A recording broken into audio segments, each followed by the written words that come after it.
Hello friends, बरायबाय Bodo Job Info official YouTube channel आसा खालामो नोंथांमोना बयबो मोजां दङ। दा जोंनि एग्जाम जोबजोबबाय बेनो जाबाय ग्रेड 3 आव लोगोसे ग्रेड 4 आव दा बेखायनो जों फैग्रोबाय official वेबसाइट सेबायाव आरो बेयाव फैनाय लोगो लोगो एग्जामनि आरो लोगोसे साख्रिनि सायाव डिसकास खालामगोन। बेनो जाबाय नोंथांमोननि सिलेक्शन प्रसेस फाइनाल साख्रिसिम मा जागोन। दा जाय नोंथांमोना चेनेलाव गोदानै फैदों साबस्क्राइब खालामना ला जेब्लायबो साख्रिनि आपडेट मोनगोन लोगोसे सरकारि लन स्किमनि सायाव नोंथांमोना Bodo Job Info YouTube चेनेलाव मोननो हागोन। दा जाय नोंथांमोना मैया आनजाद होबाय बेसेबां काट अफ थांगोन बेनि सायाव भिडिअ फैगोन नेक्स्ट लेभेलाव एनालाइज खालामनानै दा बेखायनो नोंथांमोना दसे नेथ'नांसिगोन। दा जियानो जा जों फैग्रोबाय माखासे डाटाखौ जों नायग्रोनोसै। बेनो जाबाय ग्रेड 3 आव आरो ग्रेड 4 आव बेसेबां स्टुडेन्टसा दङमोन आरो लोगोसे बेसेबां एग्जाम लिरमारदों बेनि सायाव नेक्स्ट भिडिअ लाबावगोन जेब्ला रिपर्टआ सफैयो। दा बेखौ जों दोनथ'बाय। देन बेनिफ्राय जों अफिसियेल साइडआव फैखाबाय आरो फैनाय लोगो लोगो जों एग्जामा ओरैबायदि जादोंमोन ग्रेड 3 आरो लोगोसे ग्रेड 4 आव अके। स' बेखौ जोङो मिन्थिखाबाय आरो बे एग्जामा गासैबो जोबजोब्बाय। देन टटेल पस्टआ 13,000नि खाथियाव दङमोन। दा एसे खम दङबा 13,000 बुंजायो अके। थ' बेखौ जों मिन्थिबाय। दानि बे एग्जामाव बेसेबां स्टुडेन्टस आनजाद होदोंमोन जों बेखौ नायनोसै।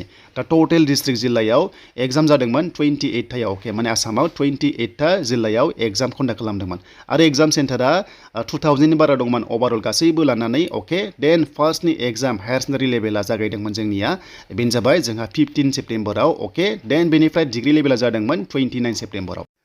स' दानिया जों नायनोसै स्टुडेन्टसा दङमोन फार्स्टनि एग्जामाव एचएस लेभेलाव 11 लाखनि बारा दङमोन बेयाव स्टुडेन्टस एप्लाइ खालामनाया अके। देन बेनिफ्राय डिग्री लेभेलाव दङमोन 5 लाखनि बारा दंमोन। दा बे जाबाय ग्रेड 3 लेभेलाव। स' बेनिफ्राय ड्राइभाराव 2 लाखनि बारा एग्जाम होदों। दा बे थांबाय। दा मैयानि एग्जाम बेनो जाबाय 27 अक्ट'बराव जानाय क्लास 10 लेभेलनि ग्रेड 4 आरो लोगोसे क्लास 8 पास लेभेलनि ग्रेड 4। दा नोंथांमोना मैया एग्जामा जोबजोब्बाय। बेनो जाबाय फार्स्टनि एग्जामाव 10 पासजों लोगोसे आईटी गोनांफोरा टटेल एप्लाइ खालामदोंमोन 8 लाखनि बारा।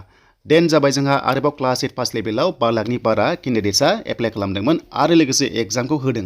दा बे जाबाय नोंथांमोननि माखासे डाटा। देन बेनिफ्राय टटेल दाजाबनानै गोबांथार लाख बेयाव एग्जाम होदों।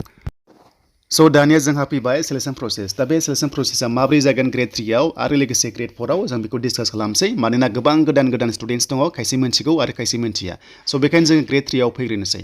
दा जोङो ग्रेड 3 आव फैनाय लोगो लोगो ग्रेड 3 नि एग्जामाबो जोबजोब्बाय आरो लोगोसे ग्रेड 4 आबो जोबजोब्बाय।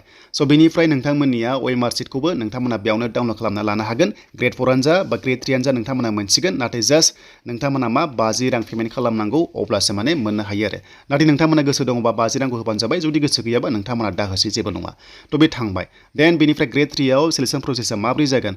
दा नोंथांमोननि एग्जामा जोब्बाय आरो एग्जामाव मोनसे नर्मेल काट अफ ओंखारगोन बेनिफ्राय जाय क्वालिफाइड जायो स्किल टेस्टआव थांनांगोन अके। बेनो जाबाय स्किल टेस्ट दङ नोंथांमोननिया 25 नाम्बारनि स्किल टेस्ट जागोन आरो बेयाव नोंथांमोननि ग्रेड 3 आव एचएस लेभेल बा डिग्री लेभेल गासैबो स्किल टेस्टार दङ बेयाव नोंथांमोना प्लास ड्राइभारावबो ड्राइभिं टेस्ट दङ आरो बेयाव पास जाबासो मोनसे काट अफ ओंखारगोन आरो काट अफ ओंखारनानै मोनसे नर्मेल काट अफ थांनानै मिनिमाम काट अफ लानानै आरो हाइस्ट दङ थ' बेखौ नोंथांमोना साख्रि मोनगोन आरो नेक्स्ट लेभेलाव अके। बे जाबाय नोंथांमोननि काट अफ। स' बेनिफ्राय 10 पास लेभेलनि ग्रेड 4 आरो लोगोसे क्लास 8 पास लेभेलनि ग्रेड 4 आव माबायदि सिलेक्शन खालामगोन होनोब्ला नोंथांमोननि आनजादा गासै 135 जादोंमोन। जुदि 90 मोनदों 80 मोनदों 70 मोनदों नोंथांमोना कमेन्ट्सखौ खालामनो हागोन। एन्सार केस नेक्स्ट भिडिअ फैगासिनो दङ। स' बेनिफ्राय बेयाव जुदि नर्मेल नोंथांमोना क्वालिफाइड जायोबा नेक्स्टआव दंबावो नोंथांमोननिया दा जिनोखि एग्जामाव नैबे 135 नाम्बार मोनदोंना स' बेयाव पास जायोबाथाय नोंथांमोना नोंथांमोननिखौ भाइभा टेस्टखौ माने लानाय जागोन आरो। स' नोंथांमोना भाइभा टेस्टआव थांनो मोनसे काट अफ ओंखारगोन आरो बे काट अफआ फाइनाल नंथ'आ भाइभा टेस्टजों दाजाबावगोन आरो बेजों दाजाबनानैसो नोंथांमोना लास्टआव साख्रि मोनगोन 10 पास लेभेल नोंथांमोननि हमना ला 8 पास लेभेल ग्रेड 4 आव आरो।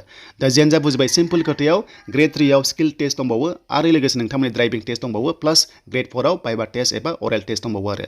दा खुगाजों सोंनाय फिननाय जागोन आरो बेयाव साख्रि मोनोबा नोंथांमोना आसामनि जिल्लाफोराव पस्टिं जागोन BTC आव जानाय नङा।